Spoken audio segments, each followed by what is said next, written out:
दोस्तों नमस्कार। आज हम पढ़ेंगे भिन्नों की तुलना, कंपैरिजन ऑफ फ्रैक्शन।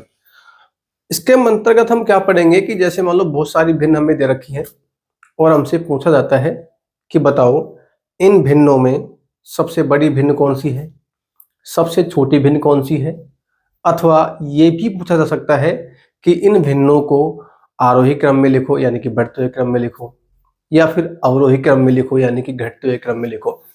कैसे भी करके हमसे पूछा जा सकता है। छोटी छोटी भिन्न है उनको तो मान लो फिर भी हम अंदाजा लगा ले, लेकिन बड़ी भिन्न है मान लो कई तरह की भिन्न आ सकती है और पटांग भिन्न आ सकती हैं, और उनमें हमको कोई ना कोई एक तरीका, एक मेथड पता होना चाहिए जिससे हम कम से कम समय में, ट्रेडिशनल तरीके से नहीं, भाग दे के ऐसा नहीं, फिर एग्जाम में सवाल कब करोगे, तो हमें बड़ा ही स्मार्ट स्टडी करनी पड़ेगी। स्मार्ट तरीका, स्मार्ट फॉर्मूला हमें देखना पड़ेगा कि किस प्रकार से हम इन चीज़ों को फाइंड आउट करेंगे। तो वही सारी टेक्निक मैं इस वीडियो के माध्यम से आपको बताऊंगा। मैं आपको इसमें 4 रूल बताऊंगा, 4 नियम बताऊंगा। 3 जो नियम हैं कहीं ना कहीं आप पढ़ चुके, नॉर्मल है, लेकिन जो चौथा जो रूल मैं आपको बताऊंगा, नियम जो बताऊंगा, वो सभी में एज ए रामबाण लगेगा, सब में लगेगा। किसी प्रकार की भिन्न आपको दे रखी है तो आप चुटकियों में आप बता सकते हैं विद इन सेकेंड्स कि इनमें कौन सी भिन्न तो बड़ी है, कौन सी छोटी है, या अवरोही क्रम में कैसे लिखेंगे, आरोही क्रम में कैसे लिखेंगे। तो बहुत ज़्यादा नहीं करते हुए मैं आपको सीधा पॉइंट पे ले जाता हूँ। सबसे पहला जो रूल है वो आप सभी जानते हैं कि मान लो कोई भिन्न है, उनका हर मान लो समान है। मान लो सभी का क्या समान है, हर तो क्या है, समान है, और अंश जो है वो है भिन्न भिन्न। अंश कैसा है, अंश कैसा है, भिन्न भिन्न। तो हम कैसे समझेंगे, जैसे मान लो मैंने यहाँ पे बहुत सारी भिन्न यहाँ पे लिखी,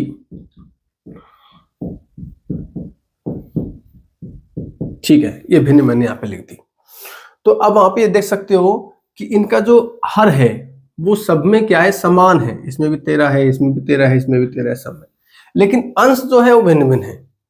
तो ऐसी स्थिति में हम क्या करेंगे, जो सबसे बड़ा अंश जिसका है, देखो इनमें सबसे बड़ा अंश किसका है, इस भिन्न का है, 21 है ना, तो ये संख्या सबसे बड़ी हो जाएगी। यानी कि ये प्रथम नंबर सबसे बड़ी की बात कर रहा हूं, प्रथम। दूसरे नंबर पर छोटी हो जाएगी कौन सी, 17/13। उससे छोटी हो जाएगी 15/13। उससे छोटी हो जाएगी 11/13। क्या समझा हमने? ऐसी कोई भिन्न हमें दे रखी है जिनका हर बराबर है और अंश अलग अलग है। तो उस स्थिति में जो अंश जिसका सबसे बड़ा होगा वो भिन्न क्या होगी, सबसे बड़ी होगी, और अंश जिसका सबसे छोटा होगा वो भिन्न सबसे छोटी होगी। तो हम इन्हें आरोही अवरोही जैसे भी क्रम में पूछे एग्जाम में हम बता सकते हैं। अब हम बात करते हैं दूसरे नियम की बात करते हैं। इसमें यदि उल्टा हो, उल्टा कैसे हो, अंश तो मान लो समान हो, अंश तो किसका हो, समान, सभी का, और जो हर है वो मान लो सबका भिन्न भिन्न है, भिन्न भिन्न है। तो हम कैसे करेंगे, जैसे मान लो इसी की हम बात करते हैं, यही सवाल ऐसा होता 13/11, 13/15, 13/17 और 13/21। आप देख सकते हो सबका अंश क्या है बताओ, समान है, लेकिन हर सबका अलग अलग है। तो यहां पे तो मैंने क्या बताया था, जिसका अंश सबसे बड़ा है वो भिन्न सबसे बड़ी होगी, जिसका अंश सबसे छोटा है वो भिन्न सबसे छोटी होगी। यहां पे उल्टा होगा, जिसका हर सबसे बड़ा है वो सबसे छोटी, और जिसका हर सबसे छोटा है वो भिन्न होगी सबसे बड़ी। तो यहाँ पे सबसे बड़ी भिन्न तो हो जाएगी ये, उससे बड़ी, उससे छोटी हो जाएगी ये, उससे छोटी हो जाएगी ये, और उससे छोटी हो जाएगी ये। ठीक है, यानी कि सबसे बड़ी जो भिन्न होगी वो कौन सी होगी, जिसका हर सबसे छोटा होगा। ठीक है, अब तीसरे मैं आपकी बात बताता हूं, तीसरा जो नियम है उसकी बात करते हैं। इसमें क्या है, मान लो हमें कोई ऐसी भिन्न दे रखी है जिनका अंश और हर लगातार किसी निश्चित क्रम से बढ़ रहा है अथवा घट रहा है। ऐसी, जैसे मैं आपको बता देता हूं, जैसे मैंने मान लो यहां पे लिख दिया 5/8, यहां पे लिख दिया मैंने 8/11, 11/14, और यहाँ पे लिख दिया मैंने 14/17, ये मान लो भिन्न है। ठीक है, अब इसमें आप देख सकते हो कि जो अंश है निश्चित क्रम में बढ़ रहा है और हर भी निश्चित क्रम में बढ़ रहा है। जैसे देखो 5 में 3 जोड़ा 8, 8 में 3 जोड़ा 11, 11 में 3 जोड़ा 14, तो 3-3 क्रम से बढ़ रहा है ना। ऐसे नीचे देखो 8 में 3 जोड़ा 11, 11 में 3 जोड़ा 14, 14 में 3 जोड़ा 17। ठीक है, तो ऊपर अंश 3-3 से बढ़ रहा है, नीचे भी हर 3-3 से बढ़ रहा है। अब ये कोई जरूरी नहीं कि हर 3-3 से बढ़े, हर मान लो 5-5 से बढ़ सकता है, 6 से बढ़ सकता है ना, और अंश अलग क्रम से बढ़ सकता है, मतलब दोनों का क्रम अलग अलग हो सकता है, लेकिन प्रत्येक संख्या एक निश्चित क्रम से बढ़ रही हो। जैसे मान लो अंश यदि 3-3 क्रम से बढ़ रहा है तो सारी संख्या 3 से बढ़नी चाहिए, हर यदि 5 से बढ़ रहा है तो सारी संख्या 5-5 से बढ़नी चाहिए। ऐसी स्थिति में क्या होता है कि जो जिसका अंश सबसे बड़ा होता है वो संख्या सबसे बड़ी होती है, तो यहाँ पे सबसे बड़ी संख्या हो जाएगी साहब 14/17। ठीक है, जिसका अंश सबसे छोटा है वो संख्या सबसे छोटी हो जाएगी, तो सबसे छोटी संख्या कौन सी हो जाएगी, ये। ठीक है, तो सबसे बड़ी तो ये, उससे छोटी कौन सी हो जाएगी बताओ, ये वाली, उससे छोटी हो जाएगी ये, और उससे छोटी हो जाएगी ये।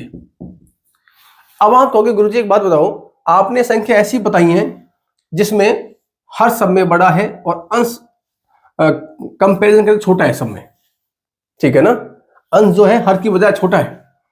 यदि उल्टा हो जाए तो सर, यदि अंश सबका बड़ा और हर सबका छोटा है और वही क्रम से बढ़ रहा है, ठीक है, सारे अंश भी जिस क्रम से बढ़ रहा है उसी क्रम से बढ़ रहा है, हर जिस क्रम से बढ़ रहा है उसी क्रम से बढ़ रहा है, लेकिन अंश यदि बड़ा हो जाए हर छोटा है तो क्या करें सर, तो भी यही होगा, जिसका अंश सबसे बड़ा है वो संख्या सबसे छोटी होगी। ठीक है, इसमें रूल ही चलेगा। अब फोर्थ नंबर और लास्ट बड़ा इंपॉर्टेंट है ये, इसको आप ढंग से समझिए। ठीक है, जैसे मैं मान लो यहाँ पे 4 भिन्न लिखता हूं, जैसे 2/7 लिख दिया मैंने, 2/5 लिख दिया, ठीक है, 5/7 लिख दिया, और एक माने 3/4 लिख दिया। ये 3-4 संख्या मैंने यहाँ पे लिख दी। अब यहाँ पे देख सकते हो ना तो इसका अंश समान, ना इसका हर समान, ठीक है, ना ये कोई निश्चित क्रम से बढ़ रहे हैं, यानी कि तीनों नियम फेल हो गए। तो इसमें क्या करेंगे सर? ठीक है, तो ऐसी स्थिति जब तुम्हारे साथ पैदा हो जाए तो तुम क्या करना, अंश और हर इनका अंतर निकाल लेना।